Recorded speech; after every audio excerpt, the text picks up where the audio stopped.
અને હવે જોઈએ Adani presents what Gujarat thinks today conclave 2025।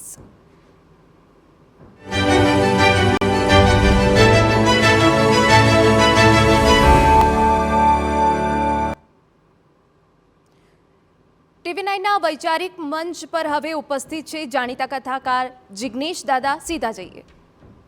આપ ભક્તિના રંગે રંગાયા, આપ દાદા કેવી રીતે બની ગયા? મતલબ કે આ દાદા નામ આપને કેવી રીતે મળ્યું? સૌપ્રથમ તો TV9નો અમે આભાર વ્યક્ત કરીએ છીએ અને એમને આ પર્વે શુભકામના પણ આપું છું। દિશભાઈ, આપનો પ્રશ્ન બહુ સરસ છે, એટલે હું બે વાતે આપને આ વાત જણાવી શકું। એક તો ગામડાની આપણી જે પદ્ધતિ છે, ગામડાની આપણી જે પરંપરાઓ છે, એમાં બ્રાહ્મણોને ગોરદાદા કહીને બોલાવે। એક એ નાતે, અને જો શાસ્ત્રાર્થ તરીકે જવું તો શાસ્ત્રમાં એમ કહ્યું છે કે જે જ્ઞાનથી ભરેલો હોય જેને વડીલ કહેવાય। આપણી ભાષામાં આપણા બાપુજીના બાપુજી વડીલ એટલે દાદા થયા। એમ જેમાં જ્ઞાનો આપણા શાસ્ત્રોનું ખૂબ વિદ્વાન તરીકે ખૂબ વધારે પડતું જ્ઞાન એમાં હોય છે, તો એને પણ અમારા શાસ્ત્ર જગતમાં, બ્રાહ્મણ જગતમાં, કર્મકાંડ જગતમાં એમને દાદા કહીને બોલાવાય છે।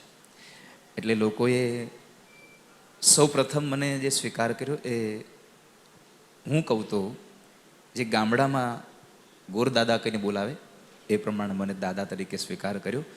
અને આજે સૌ લોકો જે અમારી બ્રાહ્મણોની પરંપરા એ રીતે પણ આજે સ્વીકારી રહ્યા છે।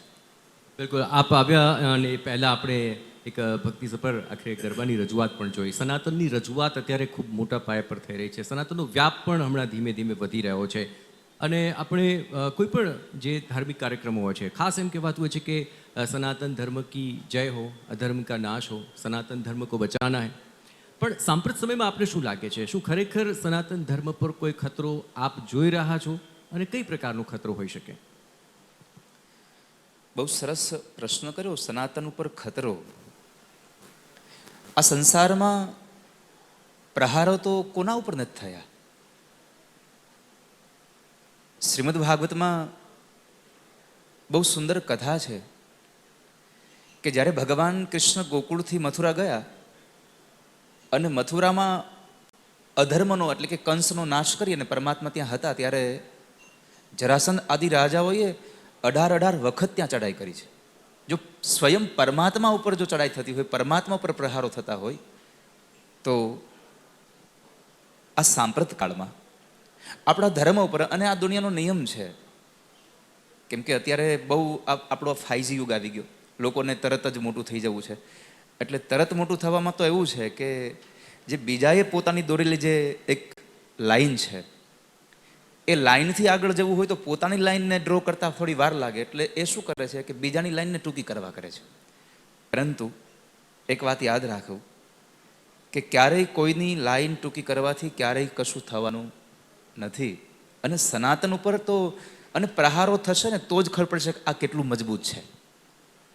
પ્રહારો થયા વગર ખબર નહીં પડે કે કેટલું આ મજબૂત આપણું સનાતન ધર્મ છે। એટલે સનાતનને ગમે તેટલા લોકો એમને હાનિ પહોંચાડવા આવે, પણ મને નથી લાગતું કે આ સાંપ્રત કાળમાં, અત્યારનું તમે જુઓ ને કે આપણા આગળના વક્તાઓ એક અલગ માર્ગની બધી વાતો કરીને ગયા, તો એ જગ્યાએ એક 5-7 મિનિટનો એક ગરબો અહીંયા પ્રસ્તુત થયો તો આખા પરિસરનું વાતાવરણ પરિવર્તિત થઈ ગયું, બધાના વિચારો બદલી ગયા। તો આ સનાતનને ક્યારેય હાનિ નથી પહોંચવાની, પણ જેટલા લોકો પ્રહાર કરી રહ્યા છે એમાં આપણો સનાતન વધારે મજબૂત થઈ રહ્યો છે। બિલકુલ, સનાતનને લઈને ખાસ કરીને હમણાં જ મહાકુંભના આયોજનની અંદર સનાતન ધર્મ જ એક ધર્મ છે, બાકી બધા પંથ છે, સંપ્રદાય છે। અને ગુજરાતની પરિસ્થિતિ પણ આપને ખ્યાલ છે તે મુજબ ઘણા એવા સંપ્રદાય કે જે સનાતનથી પણ આખરે મોટા થવાના પ્રયાસ કરે છે, એવી ઘણી બધી ગતિવિધિઓથી આપ વાકેફ હશો। આખરે એ થવાનું કારણ શું છે અને શા માટે આ પ્રયત્ન થઈ રહ્યો છે? શું સનાતનને તેના સંપ્રદાય દ્વારા જ પડકાર મળી રહ્યો છે? પ્રશ્ન તો આપનો છે મૂળમાંથી જ શાખાઓ ફૂટી શકે. બીજ એક વાવીએ પછી ફળ ગમે તેટલા લાગે તો એમ ન કહેવાય કે આ બધા જ બીજ છે. બીજમાંથી ઉગેલા એક વૃક્ષમાંથી અનેક શાખાઓ પ્રગટી છે અને મૂળ તો સનાતન જ છે. આ બાકીના તમે જેટલા પણ પંથો, જેટલા સંપ્રદાયો છે, એનો તમે ઇતિહાસ જોવા જશો તો સનાતનથી પહેલાં એ નથી પ્રગટ થયા કોઈ, એ સનાતન પછી જ પ્રગટ થયા છે. ક્યારેય કોઈ એવું સાંભળ્યું છે કે પહેલાં દીકરો આવ્યા પછી બાપુજી આવ્યા? આપણો સનાતન જ્યારથી આ સંસારની રચના થઈ ત્યારથી સનાતનનું પ્રાગટ્ય થયું છે. એટલે સનાતનને સાથે રાખીને જો પોતે મોટા થશે તો બહુ સારું રહેશે, એમાં ખોટું નથી. કારણ કે કોઈ સારો માણસ આપણી સાથે હશે તો આપણી વેલ્યુ આપોઆપ વધવાની છે. અમે ભાગવતની સાથે જોડાયા તો હું તમને આજનું જ કહું, તમને લાઈવ, કે અમે ભગવાન ભાગવતજીની પોથી લઈને આટલો સનાતનનો અને ભગવાનના નામ થકી અમે પ્રચાર અને ખાલી અધ્યાત્મ જ નહીં, વ્યવહારિક રીતે જ્યારે સંસારને કંઈક બતાવવા માટે નીકળ્યા છીએ તો આજે TV9 પણ અમારી નોંધ લીધી. આનું એક લાઈવ એક્ઝામ્પલ છે. તો સનાતનથી બીજા બધા જ લોકોને પોષણ મળવાનું છે. એટલે સનાતનને એ લોકો એમની સાથે જોડાયેલા રહે છે અને અમે તો પ્રાર્થના કરીએ છીએ કે આપ સૌ સનાતનની સાથે જોડાયેલા રહો. પણ જે સંપ્રદાય આ પ્રકારના પ્રયત્નો કરે છે, આખરે એમના કાન આમળવાનું કામ કરશે કોણ? એની ચિંતા કરવાની વ્યથા જરૂર નથી. કેરીનું આખું વૃક્ષ હોય ને, એમાં બધી જ કેરીઓ મીઠી હોય એવું ન હોય. ક્યારેક કોઈ કેરી ખાટી હોય, પણ એ કેરીને મીઠી બનાવતા સંસારના લોકોને આવડે છે કે 2-5 દિવસ ઘરે લઈ આવીને એવી રીતે એને ફ્રોઝન કરી દઈએ, એ પણ મીઠી થઈ જાય છે. એટલે આ જેટલા પણ બીજા લોકો જે બીજી ત્રીજી વાતો કરે છે એનાથી કોઈ પ્રભાવ વધારે નહીં પડે, એનાથી ચિંતા ન કરશો આપ.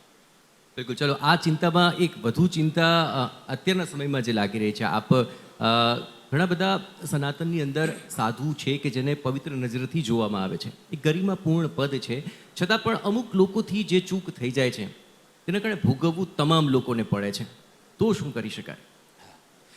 બહુ સારો પ્રશ્ન પૂછ્યો આપે.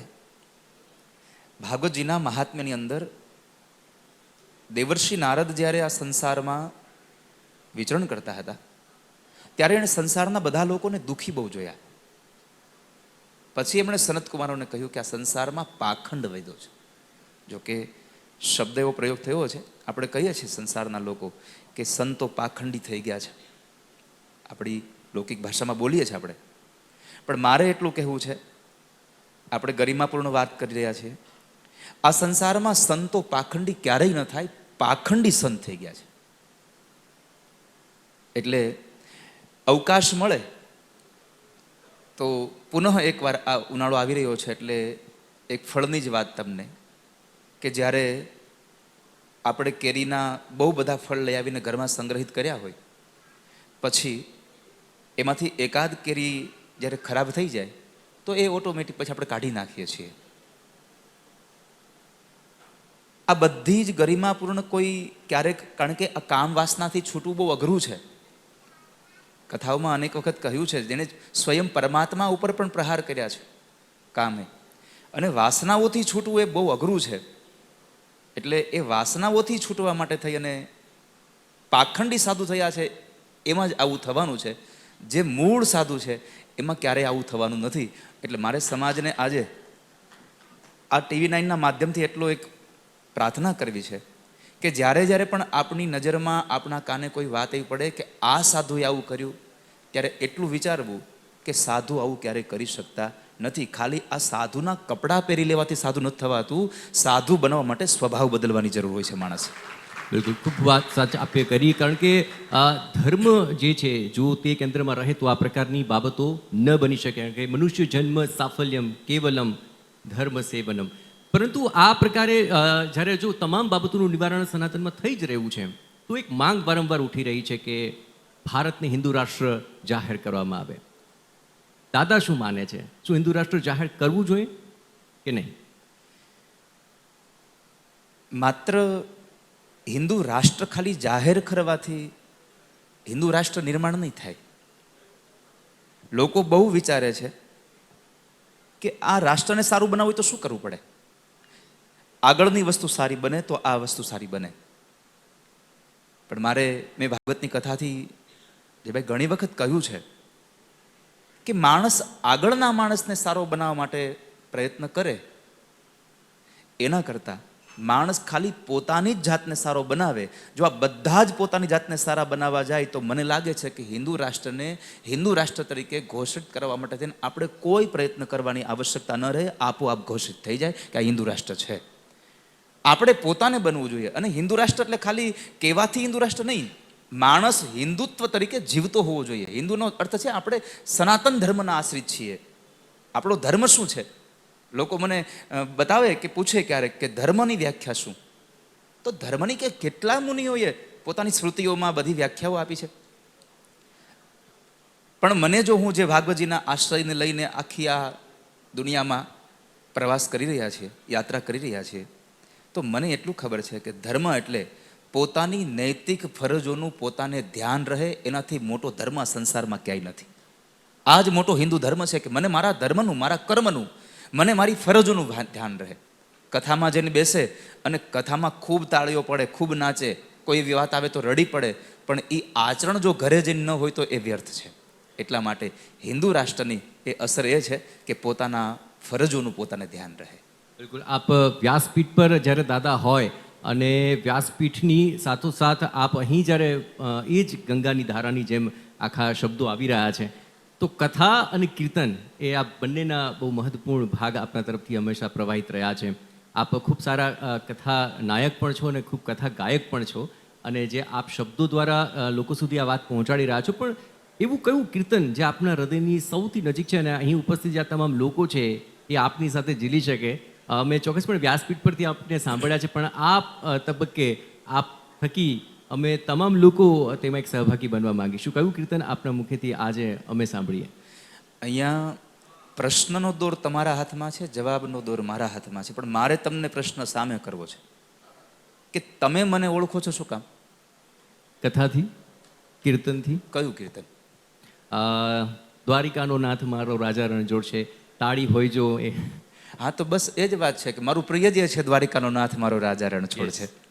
અને એ એટલા માટે છે કે આ કીર્તનો તો બહુ આદિ અનાદિથી ગવાયા છે, પણ પ્રસન્નતા એ વાતની છે કે જ્યારે વ્યાસપીઠથી એ પ્રગટ થયું, સમાજ માટે એ પ્રસ્તુત થયું અને ભગવાનને એ ગમ્યું હશે એટલે આ સંસારના બધા જ ભગવાને સ્વીકાર્યું. કારણ કે હું આ સંસારમાં હંમેશા ભગવાનના દર્શન કરવાની એટલા માટે ઝંખના કરું કે સ્વયં પરમાત્મા કૃષ્ણએ ગીતાજીમાં લખ્યું છે, મમે વાંશો જીવલોકે જીવભૂત સનાતન.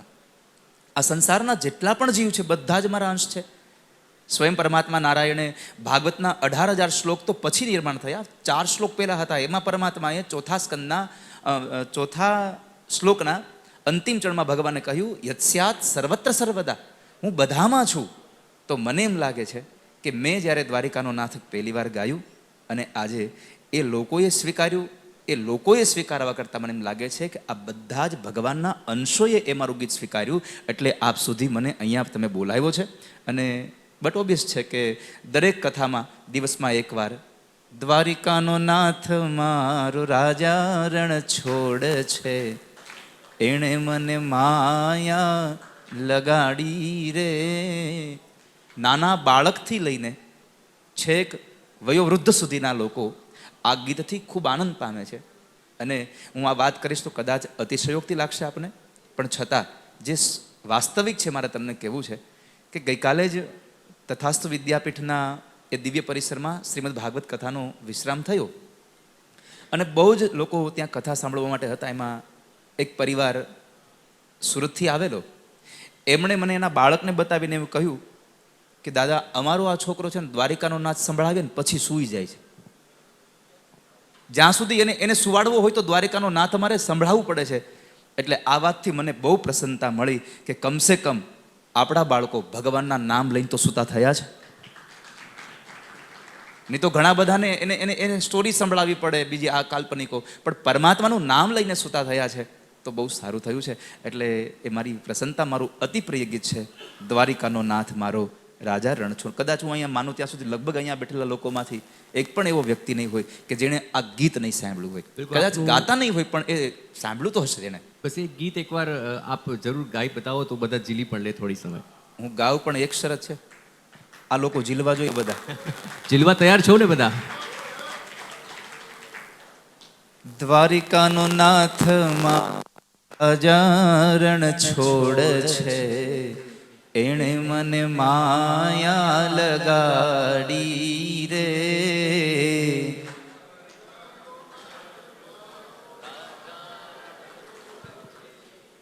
એણે મને માયા લગાડી રે.